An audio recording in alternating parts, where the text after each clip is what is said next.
Buenas tardes. Bueno, esta parte de la exposición la queremos centralizar en lo que es el corredor del Naya, ubicado en el Cauca, al sur de Colombia. Nos parece importante el análisis de este lugar, debido a que allí confluyen todas las relaciones de lo que es el narcotráfico en Colombia. Lo primero a mencionar es que es una zona de completo abandono estatal, lo cual nos hace pensar que por esto las comunidades o quienes han podido pues se han adecuado a lo que es la economía de la coca. Eh, Entre estas comunidades vemos que hay campesinos, comunidades indígenas y también afros.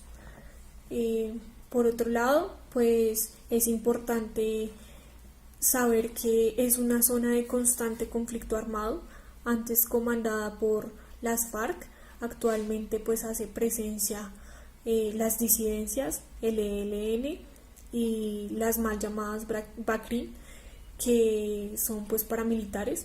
En específico en esta zona están los pelusos.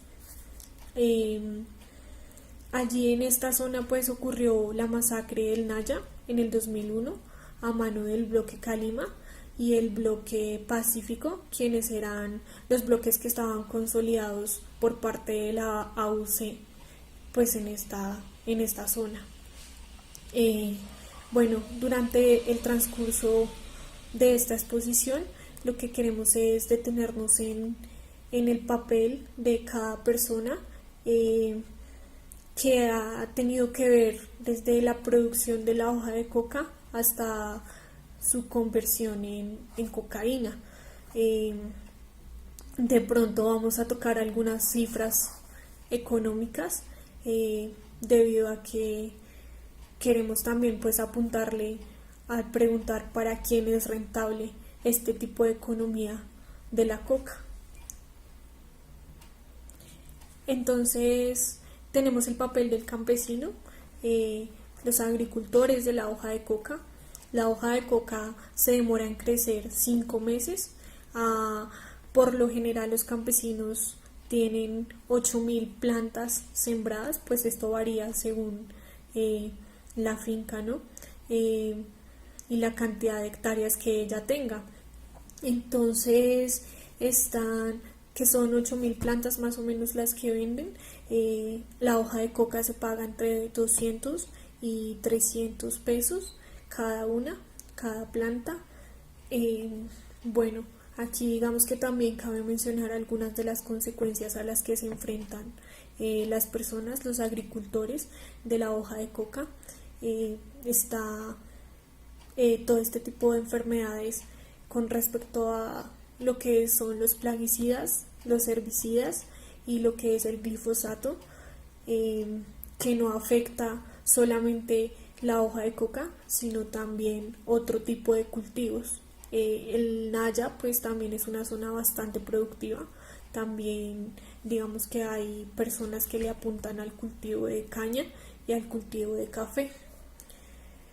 Entonces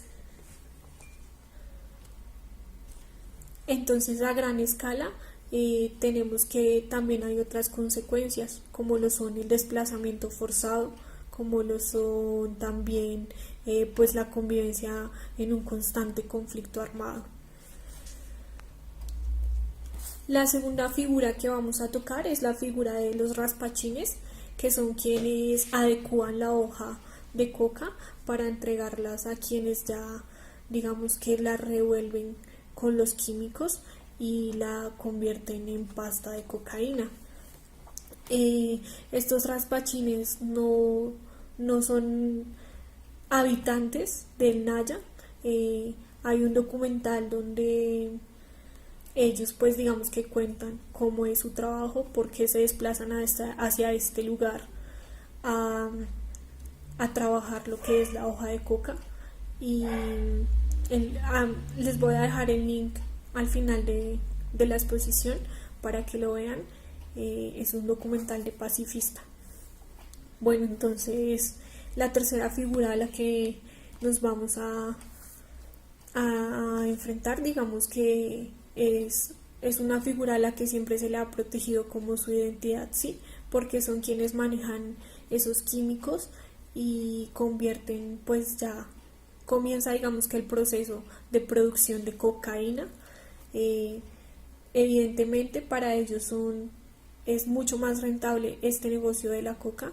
Cada kilo de pasta de cocaína se vende en 2 millones de pesos. En el documental también se puede evidenciar que ellos marcan el producto, ya saben hacia quién va destinado. Alrededor de este transcurso pues también hay otra figura que debemos tocar, y es la figura de los transportadores.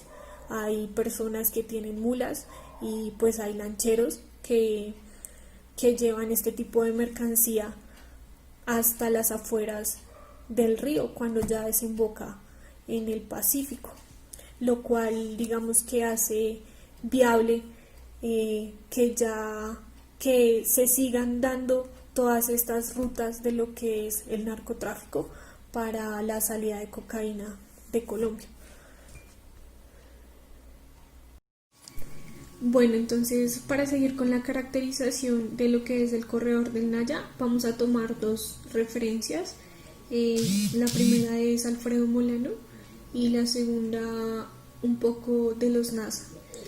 Entonces, para hablar de lo que el sociólogo Alfredo Molano caracteriza en lo que es la parte del Pacífico de Colombia, vamos a remitirnos un poco a lo que él escribe en su libro Río en Río, donde pues comienza mencionando que es el Pacífico el que sufre toda la pobreza y la desigualdad, y sobre todo con respecto a este tema de la coca y la cocaína, pues deja claro que hay que tener una distinción en lo que son los cultivadores, en lo que son los traficantes y en lo que son los consumidores. También hace una referencia a la guerrilla. Dice que la guerrilla se instaura a partir de los años 90. Allí fortalece su poder territorial e impulsa el cultivo de coca en las poblaciones que se volvieron como fieles a las FARC. La guerrilla además se reserva el papel de intermediar entre lo que son los productores y los exportadores de la coca. Esa relación entre la guerrilla y los exportadores no significaba una relación estrecha, sino que más bien se defendía con las armas. Bueno, eso por un lado. Por otro lado podemos tomar el tema de los NASA. Bueno, entonces la comunidad indígena NASA ha realizado diversos eventos de conmemoración con respecto a lo que fue la masacre del 11 de abril del 2001 por parte del bloque Calima. Entonces, para esto los NASA emprenden un recorrido hacia el Naya, y bueno, me va a permitir leer una parte de lo que ellos describen durante este recorrido.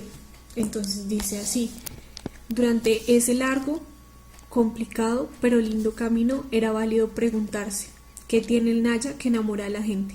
¿Por qué las personas realizan tan cruzada con tal de llegar a este territorio? Pero el paisaje fue la primera puntada de esta respuesta. Ver cómo entre las montañas emerge el Cerro Azul, un espacio de vida, verse rodeado de selvas verdes y vírgenes que solo han sido penetradas por ese camino, ver cómo el agua se desprende de las montañas en enormes abismos, formando majestuosas cascadas, ver cómo la luna menguante se despedía de nosotros en el horizonte de las montañas y las selvas que existen hasta el océano Pacífico. Entonces, digamos que ahí en esa pequeña descripción, pues logramos ver un poco cómo se consolida esta parte geográfica de la zona del Naya. También los NASA hacen referencia a cómo era el Naya antes y después de la coca. Entonces hay diálogos donde se dice que antes se daba buen plátano, había ganado pero no mucho, el ganado se daba de 3 a 5 reses por potrero, y cuentan que fue la misma comunidad quienes abrieron el camino del Naya a punta de pico y pala. También la referencia que hacen ellos con respecto a la coca es que la coca llega como un virus, así lo definen, comienza de a poco a expandirse, y en ese tiempo las comunidades optaron por este cultivo de coca porque era bien paga, era sustentable económicamente, y también por eso digamos que comenzaron a ver personas en los alrededores que comenzaron a llegar allá para apuntarle a esto que es la economía de la coca. Bueno, compañeros y compañeras, continuando con el tema de la economía del narcotráfico, y ya recogiendo lo que nombraba la compañera frente al corredor del Naya, estas masacres y vejámenes que se han vivido en el Pacífico colombiano, vamos a continuar ya con una serie de reflexiones, si se quiere, más en términos de cifras y también en términos de algunas impresiones de un profesor que nos acompaña el día de hoy. Él es el profesor Alejandro Herrán, licenciado en Ciencias Sociales de la Universidad Pedagógica Nacional. Durante su paso por esta universidad fue miembro del Consejo Superior como representante estudiantil. Es un ex miembro de la Marcha Patriótica, es un ex miembro de la Escuela Pedronel Jiménez.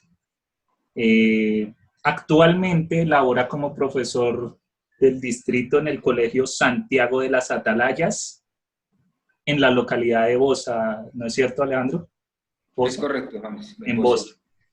También tuvo algún tipo de relacionamiento con el proceso de ASCANCAP, que es la Asociación Campesina del Catatumbo, y por este bagaje y por este conocimiento, digamos, de la educación y del área en el que nosotros nos movemos, y para tener una, si se quiere, una tercera voz en este debate de la economía del narcotráfico, pues está aquí hoy con nosotros. Buenas tardes, profesor. Buenas tardes, James, muchas gracias por la invitación. Compañero, buenas tardes. Profe, buenas tardes. Le envío un cordial saludo, recordando en algún momento por el paso por la universidad, nos encontramos en algunos espacios académicos con usted. Exactamente. Bueno, entonces para entrar pues, en lo que nos compete, pues vamos a tener una corta intervención con el profesor Alejandro Herrán sobre algunos datos que nos presenta la economía del narcotráfico, si se quiere, en la actualidad. Para empezar y darle como dinamismo más que a esta entrevista, una conversación, vamos a ponerlo en cifras, compañeros. 16 billones de pesos mueve al año el narcotráfico en Colombia. Eso, para hacer una especie de comparación, es el 5% del Producto Interno Bruto nacional, ¿sí? Si pudiéramos hacer una comparación mucho más certera, digamos, para el año 2020, el gobierno Duque aprobó un presupuesto general de la nación de 217 billones de pesos, si no estoy mal, y pues eso los divide en diferentes áreas, ¿no? Dos de ellas son el presupuesto del transporte y el presupuesto de la rama judicial, que, como lo dije anteriormente, necesitan 16 billones de pesos para funcionar. La economía del narcotráfico pagaría estos dos presupuestos. Esa sería la primera reflexión que podríamos hacer en términos de datos, de economía, de cuánto mueve. Pero bueno, ya dejando un momento este punto a un lado, hablemos de una pregunta que nos plantea nuestra compañera de exposición para esta entrevista, para esta conversación, y es: ¿de qué forma la economía del narcotráfico afecta a quienes no hacen parte de ella? Esta pregunta nace de esa idea de las personas que, si bien están en el espacio geográfico donde se desarrolla esta dinámica, pues ni siquiera como el más bajo eslabón, ni mucho menos, ni indirectamente hacen parte, o llamaríamos indirectamente no hacen parte. Entonces, frente a esta pregunta, profesor Alejandro.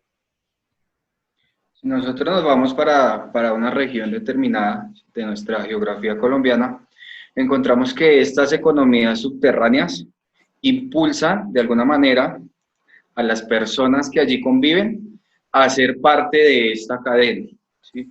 Es decir, si no se es raspachín, se es campesino, ¿sí? El campesino, ¿sí? ¿Cómo participa entonces de esta cadena?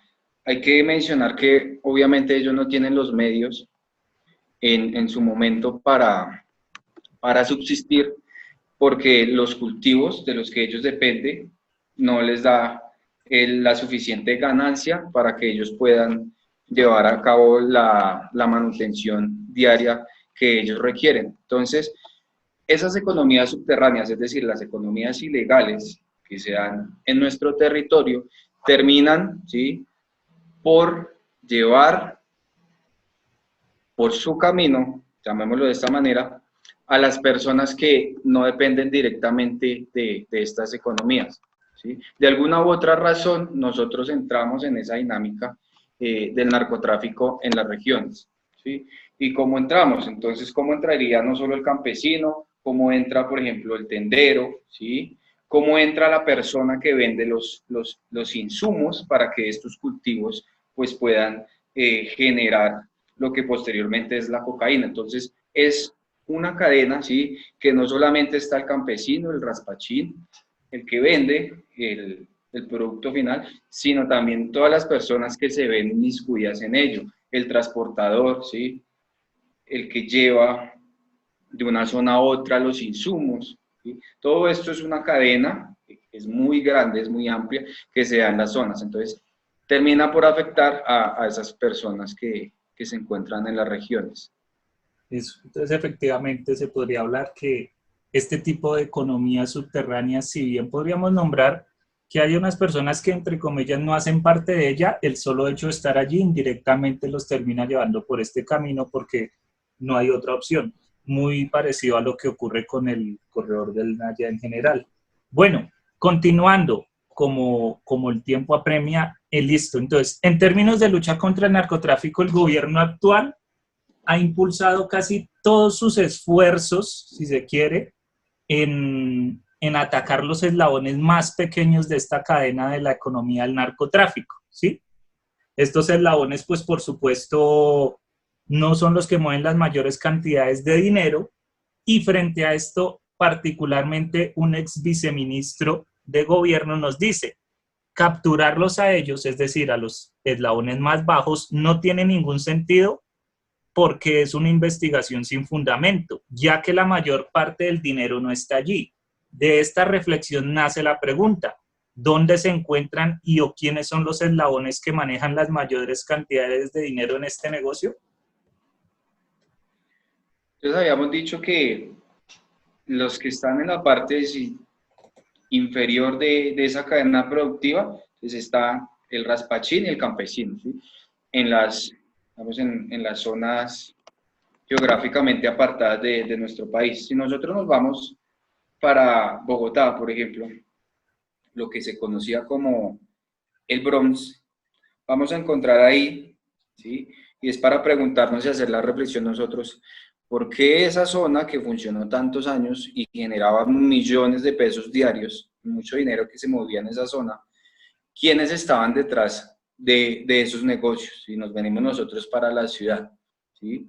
¿Por qué el gobierno esperó tanto tiempo para acabar con esa zona? ¿A quién beneficiaba realmente y a quién le llegaba el dinero que allí se producía? Esa es la reflexión que veníamos haciendo nosotros, porque es que a partir de los 80, ¿sí?, con la muerte de Pablo Escobar y la posterior caída del cartel de Medellín y después el cartel de Cali, ya no conocemos nosotros los grandes carteles del narcotráfico, sino que esos carteles se dividieron en pequeñas bandas criminales, ¿sí? Y esas bandas criminales son los que conocemos nosotros aquí en los barrios, por ejemplo en Bosa, donde me encuentro, que son los llamados ganchos, ¿sí?, que son las bandas de microtráfico que dominan ciertas zonas de nuestra ciudad. Perfecto, profesor. Listo. Continuando, entonces, arrojando para los compañeros y compañeras más datos, de cada 10 gramos que se producen de cocaína en el mundo, 7 gramos corresponden netamente a producción de Colombia, para tener en cuenta y relacionarlo con lo que estamos hablando. Bueno, el narcotráfico, como lo dijimos previamente, produce una gran cantidad de dinero, billones de pesos, 5% del PIB. Y bueno, en los acuerdos de paz también se habla de que hayan unos programas de prevención del consumo para tratar el tema desde la salud pública, es decir, desde el apoyo psicosocial, desde el apoyo educativo, desde la sensibilización, desde la no estigmatización a los consumidores. Pero sin embargo, si nosotros miramos lo que acaba de hacer el gobierno Duque, que es como el tema de conversación de hoy, es que volvió a sancionar hasta los portadores de sustancias psicoactivas, aquello que llamamos la dosis mínima, que pues según investigaciones que se han hecho a partir de la Coordinadora de Cultivadores de Coca, Amapola y Marihuana, COCAM, pues son totalmente ilegales, en tanto penalizan indirectamente el consumo, que de algún modo por el desarrollo de la libre personalidad y como derecho fundamental, pues es legal. Frente a esto, ¿qué opinión tiene usted sobre ese tratamiento al estigma al pequeño consumidor y cómo debería ser, según su postura, el manejo de esta dinámica? Considero que el tratamiento que se le debe dar a la problemática que está mencionando usted es un tratamiento de salud pública, es decir, no nos sirve a nosotros enviar a la policía a atacar al pequeño expendedor o al consumidor, ¿sí?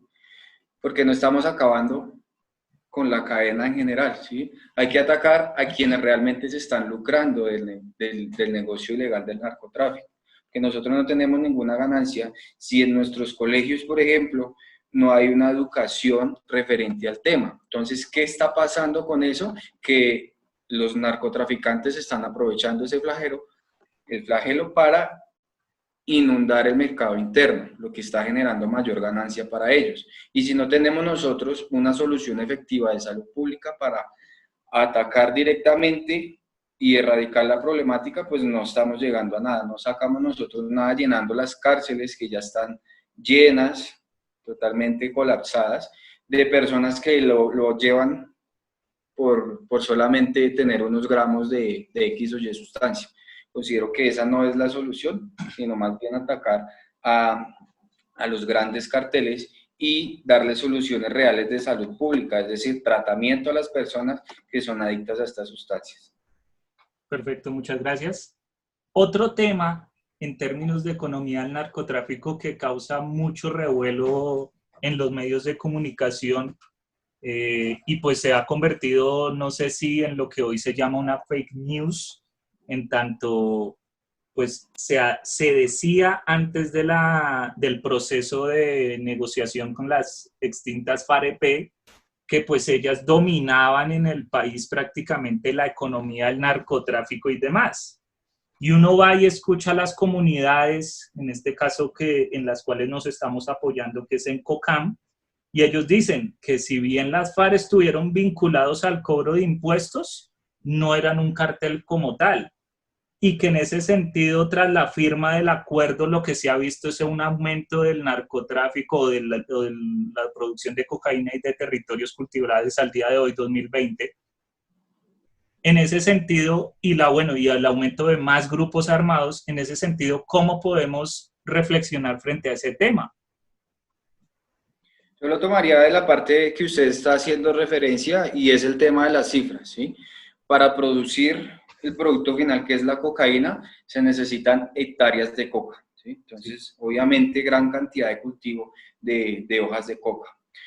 Si las guerrillas en Colombia, ¿sí? Los movimientos insurgentes como FARC, ELN, EPL, EPRT, Quintín Lame y demás, que han existido a lo largo de nuestra historia, su táctica militar es la guerra de guerrillas móviles, es decir, ellos se mueven en pequeños grupos y no permanecen más de cierto tiempo en una zona. Entonces nos lleva eso a la reflexión de si realmente lo que dicen los medios es verdad, ¿sí? Si realmente esos grupos insurgentes tienen, como ellos lo mencionan, grandes extensiones de coca. Uno dice, pero caramba, ¿cómo van a tener grandes extensiones de coca si se están moviendo de un territorio a otro? ¿Sí? Obviamente bajo su táctica de guerra. Entonces lo que nosotros encontramos es que esos grupos insurgentes claramente no son carteles del narcotráfico, como lo han venido planteando los medios a lo largo de la historia. Recordemos que eso es una parte de la guerra ideológica, sino que sencillamente ellos lo que hacen es cobrar un gramaje, decirle al narcotraficante, ve hermano, ¿sabe qué? Yo para sostener mi guerra, ¿sí? Necesito dinero para comprar armas, para la manutención de mi ejército irregular, y para ello hacen cobrar lo que ellos llaman un impuesto de guerra. Le cobran a esos narcotraficantes por los gramos de cocaína que ellos sacan por las rutas donde las guerrillas hacen presencia. Eso es lo que realmente sucede en el territorio colombiano con ese tema y con esa reflexión que usted nos acaba de mencionar. Bueno, profesor Alejandro, por el momento no es más. Le agradezco de antemano la colaboración a este espacio, su reflexión frente a esta dinámica de la economía del narcotráfico que, pues, si hablamos de hoy en día, como para cerrar con una conclusión de parte suya, vemos cómo podríamos afirmar que el narcotráfico ha puesto precedentes y la economía del narcotráfico, por tanto, tiene mucho que ver con la vida en general de la política y la sociedad colombiana. Y es por eso que seguramente volvemos a las políticas de criminalización, volvemos a ver el asesinato de todos los firmantes del acuerdo, volvemos a ver el asesinato de los que se luchan por la sustitución de cultivos y demás. Para cerrar y concluir y despedirnos, esa sería la reflexión. Muchas gracias. Eso me lleva a dos reflexiones rápidamente. La primera es que en el acuerdo de paz se plantea el PENIS, que es el programa de sustitución de cultivos de uso ilícito. En ese documento se planteaba que sencillamente el gobierno tenía que plantearse cómo vamos nosotros a sustituir a los campesinos que no cultiven coca, sino que cultiven otro tipo de elementos en la tierra, las verduras, por ejemplo, ¿sí? Pero no se ha tenido en cuenta la voz del campesino en esos programas y no se han llevado a cabo, ¿sí? Por ende, el cultivo de la coca ha venido creciendo. La segunda reflexión es que sí, sencillamente el narcotráfico ha puesto precedentes en nuestro país a lo largo de la historia. El innombrable Álvaro Uribe es un ejemplo fehaciente, y lo más reciente que nosotros tenemos ahorita es, con pruebas contundentes, es la ñeñe política. Nos pusieron al presidente Duque como nuestro gobernante y hemos visto cómo el narcotráfico, si quiero ir más atrás de la historia, ha puesto presidentes. Eso nos lleva a reflexionar, a que pensemos, como lo dice Pierre Vilar, pensemos históricamente. Esa es la reflexión que queremos dejar nosotros el día de hoy con esta intervención, es decir, cómo la historia no viene siendo lineal, sino es una historia holística. ¿Listo? Esa es la reflexión que nosotros dejamos. Con eso me quiero despedir. Agradecer a James por el espacio, a ustedes compañeros, al profesor. Me agrada mucho estos espacios académicos. Cuenten conmigo en cualquier momento que ustedes lo requieran. Muchas gracias. Bueno, profesor Alejandro, muchísimas gracias, muy amable, y pues nos despedimos y que en esta contingencia todo marche bien. Muchas gracias. Gracias, James. Bueno, compañeros, para finalizar, uno de los aportes también de alguien enfocado en la educación, pues vamos a presentar al profesor Ronnie Fernando Bedoya Alarcón, licenciado en Ciencias Sociales, exintegrante de la Federación de Estudiantes Universitarios FEU, exintegrante de Marcha Patriótica, ha hecho parte de procesos rurales y agrarios junto con estas dos organizaciones mencionadas, Y pues en general esta discusión pues va a girar en torno a nuevamente lo que es la economía del narcotráfico, digamos que ya en términos más de lo que llamaríamos nosotros una producción, distribución y consumo, ¿sí? Es decir, la cadena que originalmente el narcotráfico pues tiene y que sabemos que de ahí salen una serie de reflexiones interesantes que el profesor nos va a dar. También entender que el narcotráfico es un fenómeno que evidentemente ha estado permeado por países terceros, tanto en su consumo como en su, si se quiere, intento de detener el narcotráfico, criminalizar, acabar, extinguir, etc. Efectivamente, Estados Unidos ha invertido dinero, recursos y todo esto, pero pareciera más que se convirtiera en una empresa de vigilancia de esta cadena. Y al final, pues, hacer una reflexión frente a las dinámicas del acuerdo de paz, lo que ya tocábamos con el profesor Alejandro, que eran los planes de sustitución de cultivos y pues de pronto los planes de enfoque territorial PEDET, que digamos, para no meterme en la discusión del profesor, al menos en términos de educación rural, que es la que, digamos, tendría que hacer parte de esta dinámica, también hay un total abandono de ese punto. No hay condiciones, ¿sí? Una investigación que en algún momento realicé en el espacio territorial de capacitación y reincorporación de mesetas me hizo dar cuenta de que para nada se están cumpliendo los planes tampoco en términos de educación en lo rural. 2 colegios, muchas distancias, no hay vías, no hay rutas. Un colegio donde es mayor accesibilidad es para personas que, discúlpenme la palabra, para internarse, se me había ido la palabra, y en ese sentido hay que entender que las dinámicas rurales no se prestan para ello, porque los papás trabajan y necesitan medio tiempo, si se quiere, al niño o al joven allí. Y para finalizar, posterior a esta intervención del profesor, un invitado muy especial que me costó muchísimo hallarlo, me costó muchísimo encontrar la manera de, si se quiere, poder tener acceso, porque pues evidentemente aquí, pues aparte del texto del profesor, aparte de la teoría, aparte de las intervenciones de los compañeros que han hecho parte de estos procesos, pero que finalmente todos hemos sido oriundos de la ciudad, de la capital, pues no hemos tenido un acercamiento en tiempo real, no hemos tenido un acercamiento inmediato a estos espacios de lo que sería la economía del narcotráfico y quienes más viven afectados por ella, que son los campesinos que pues ya nos comentaba tanto la compañera Angie como el profesor Alejandro, pues las condiciones a las que se tienen que ver en este sentido. Es así que existe la Federación Nacional Sindical Unitaria Agropecuaria, FENSUAGRO, que pues no es más que una federación que reúne a numerosos sindicatos campesinos, ¿sí? Y pues el compañero que nos acompaña hoy desde el sur de Colombia es el compañero Alexander Rodríguez. Él pues también muy amablemente, con toda la contingencia que me hizo saber que tiene allí para conectarse y demás, donde está realizando actualmente su trabajo agrario, pues me dijo que me podía colaborar dando una mirada real y objetiva, pues de algún modo de lo que se está viviendo allí, ¿sí?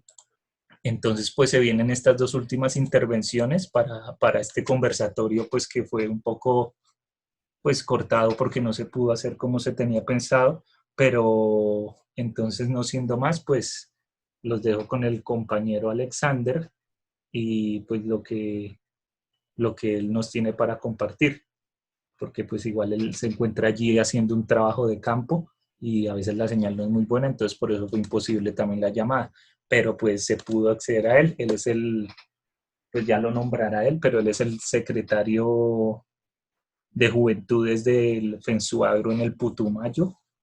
Y bueno, no siendo más, pues doy paso a los 2 compañeros. Muchas gracias. Agradezco primero que todo a la Universidad Pedagógica Nacional, la licenciatura en Ciencias Sociales por abrir estos espacios tan importantes de discusión. Agradezco a los compañeros, agradezco al profesor Luis Higuera por construir desde las aulas alternativas para las regiones y para los campesinos en Colombia. Es importante esta discusión teniendo en cuenta las coyunturas que se viven actualmente en diferentes regiones del país, como el Catatumbo, Putumayo, Cauca, en donde el gobierno de Iván Duque sigue tratando el narcotráfico y la economía del narcotráfico como un problema únicamente de seguridad nacional, dejando por fuera la estructura económica, política y social del país, ¿sí? Dejando por fuera la discusión en torno a las seguridades que se le dan al campesino o que se le deben dar al campesino para que no siga cultivando la coca o diferentes cultivos de uso ilícito, y solamente se dedica a atacar ese eslabón que termina siendo el eslabón mucho más débil de esa cadena de producción, distribución y consumo en la economía del narcotráfico, ¿sí? Teniendo en cuenta que el campesino como eslabón mucho más débil y el eslabón mucho más pequeño de esa cadena de producción y distribución de los cultivos de uso ilícito, encuentra el campesino solamente ahí una alternativa para sostener la vida, pues su propia vida y la vida de su familia, teniendo en cuenta el abandono que históricamente ha venido sufriendo por parte del Estado, abandono que ha dejado como resultado miles y cientos de confrontaciones, derivando eso en confrontaciones armadas, conflicto armado, ¿sí? Dejando por fuera de esas políticas estatales que se construyen desde la capital del país, dejando por fuera esa gran mayoría de la Colombia rural, ¿sí? Para, digamos, ahondar un poco más en estos temas, podemos hablar un poco o podemos ir a buscar un poco de información en el texto que sale desde la mesa de negociaciones de La Habana, de la Comisión Histórica del Conflicto y sus víctimas, especialmente dos textos, el texto de el profe Alfredo Molano y de Darío Fajardo. Creo que ahí podríamos encontrar varios datos interesantes que nos podrían ayudar a entender un poco más ese abandono estatal que se ha llevado históricamente, ¿sí? Por otro lado, el texto del profe Darío Betancur, que tiene como título 5 focos de la mafia en Colombia. Creo que ese texto nos puede aportar un poco para entender la dinámica en la que se ha movido el narcotráfico en nuestro país y a partir de ahí entender que este no es solamente un problema de, de judicializar o de atacar a ese eslabón mucho más débil, sino que se trata de realmente dar alternativas en este momento a la producción, que es el campo colombiano de esa economía del narcotráfico. Segundo, creo que es importante hablar de la economía del narcotráfico no solamente como un problema de un país o de un territorio específico. Creo que la economía del narcotráfico ya trasciende las fronteras de un país y por ende las políticas antidrogas de los Estados Unidos, que desde los años 80 han venido trabajando digamos, en busca para ellos de acabar con esa economía, ¿sí? No tienen sentido. El Plan Colombia, el Plan Patriota y demás no han tenido suficiente sentido porque ellos le dan la responsabilidad a un tercer estado o a un tercero para que se encargue de solamente uno de los eslabones, que es el eslabón de la producción. Sin embargo, al interior de los Estados Unidos no se trabaja en ese consumo que se tiene por parte de todas las clases sociales allá, desde el obrero o desde el habitante de la calle hasta el gran empresario en Wall Street que necesita de la coca para mantenerse activo y mantener la economía funcionando de la manera que lo hace. ¿Sí? Entonces creo que es importante que la economía o para hablar de la economía del narcotráfico nos fijemos en esas dos cosas. Primero, el campesinado en Colombia como producción, sin embargo, es el eslabón mucho más pequeño, es el eslabón mucho más débil en esa cadena productiva, ¿sí? Pero también es necesario que nos fijemos y creo que el Estado colombiano por eso no logra saldar la discusión con su política de erradicaciones forzadas y aspersión de glifosato que se está trabajando en este momento, porque no se trabaja ese otro punto que es la distribución y el consumo en los Estados Unidos de Norteamérica, en donde se tiene gran cantidad de dinero y en donde el dinero realmente se queda en las mafias que están ubicadas en ese sector del mundo, ¿sí? Entonces ahí es donde es importante también centrar un poco la discusión, empezar a hablar de la discusión ahí, ¿sí? No solamente nos podemos quedar aquí en Colombia, ¿sí? Y creo que ahí podemos empezar también a ahondar un poco más en producir alternativas para que realmente la economía del narcotráfico no solamente se quede en, en, en, en tratar de judicializar y erradicar a los campesinos que se ven obligados a tomar esta alternativa porque no, el abandono del Estado los deja por fuera de las políticas actuales, ¿sí? Para terminar, quisiera, digamos, tocar el tema de los acuerdos de paz y los dos procesos que se supone deberían, o los dos proyectos que se supone deberían empezar a suplir ese abandono estatal, y es que es el PENIS y el PEDET, dos elementos que el gobierno de Iván Duque olvida totalmente, y la implementación de los acuerdos quedan soterrados, ¿sí?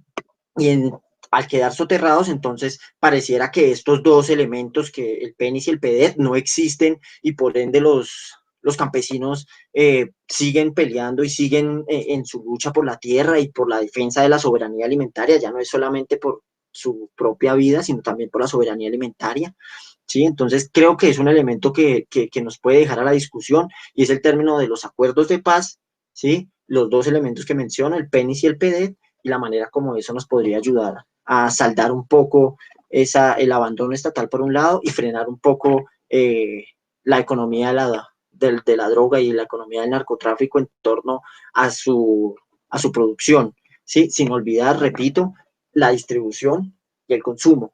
Debe ser, para hablar de la economía del narcotráfico, es importante tener en cuenta esa cadena productiva completamente. Es importante que esa cadena productiva se tenga en cuenta, y a partir de ahí se empiece a discutir elementos para saldar esas tres variables, ¿sí? De producción, distribución y consumo. Entonces, dejaría hasta ahí, y espero que la discusión, pues digamos, se pueda ahondar un poco más y podamos seguir construyendo desde las aulas y desde la licenciatura en ciencias sociales elementos que sirvan en las regiones, en el territorio, que no se queden solamente en las aulas de clase, sino que salgan y propongan nuevas herramientas allá en los territorios en donde los campesinos han tenido que sufrir ese ataque por parte del narcotráfico y por parte del Estado. Entonces, agradezco nuevamente, espero los elementos que doy para la discusión sean importantes y sirvan, y cualquier cosa, creo que la discusión es muy amplia y podemos seguir abordándola en otros momentos o en otros espacios. Mi nombre es Alexander Rodríguez Cupitre y hago parte de la Federación Nacional Sindical Unitaria Agropecuaria FENSUAGRO. Pertenezco a los procesos organizativos campesinos del Putumayo, la Baja Botacaocana y Jardines de Sucumbíos. Lo que me convoca aquí es hablar sobre el tema de la economía del narcotráfico en Colombia y contar un poco más allá de lo que dicen los medios desde la experiencia. Decir que la economía del narcotráfico en Colombia, lo que se han beneficiado realmente son los carteles de la mafia, es decir, toda esa red que trafica la mercancía de la cocaína hacia otros países. Y claro está que con el aval prácticamente del Estado colombiano y del gobierno, muchas veces uno encuentra de que policías y soldados, uno encuentra de que políticos están bastante conjugados con este tema del narcotráfico, pero eso sigue intacto. Por otro lado, decir que esa política antidroga que el gobierno nacional implantó en nuestro país con el Plan Colombia, lo que ha traído y lo que trajo en su momento, y sí, se sigue aplicando, es prácticamente el terrorismo de Estado. Ha traído desolación en los territorios, se ha agravado el conflicto armado. Esto no solucionó en nada. Podemos decir que la política antidrogas fracasó en digamos, en los objetivos de eliminarlo, pero también de satisfacer necesidades que no fue así. Benefició sí a los mismos de siempre. Y decir que el campesinado colombiano, si de alguna otra manera fue y viene siendo, digamos, parte de esta economía a través de la producción, digamos, solamente el campesino la produce, es por las mismas necesidades que viven los territorios, un abandono estatal donde no hay inversión social, no hay carreteras, no hay educación, prácticamente no hay nada, y pues la única alternativa que viven los territorios es la coca, es sembrar coca y seguir cultivando. Sabemos de que esto es un riesgo para nosotros, pero la gente ve eso como la única alternativa. Entonces, hoy por hoy vemos cómo en el territorio se disputan el control del narcotráfico, se disputan, digamos, el control del negocio, y el que está en el medio es el campesinado colombiano. Nosotros le apostamos a un acuerdo de paz, a un proceso de sustitución voluntaria que el gobierno ha incumplido. Por eso se ha visto nuevamente el campesinado salir a defender su subsistencia, que es la economía en estos momentos de la coca, contra la erradicación forzada y contra toda criminalización que viene desatando el Estado colombiano en estos territorios tan abandonados. Por último, extender un saludo muy especial a los estudiantes de la Universidad Pedagógica, y pues también decir al gobierno nacional que apoye la iniciativa de la matrícula cero, que es una iniciativa que va a beneficiar a muchos estudiantes que tienen bajos recursos y que pues no pueden parar la universidad, ya que pues este es nuestro sueño y hay que seguir estudiando y de esta manera pues salir adelante. Muchas gracias.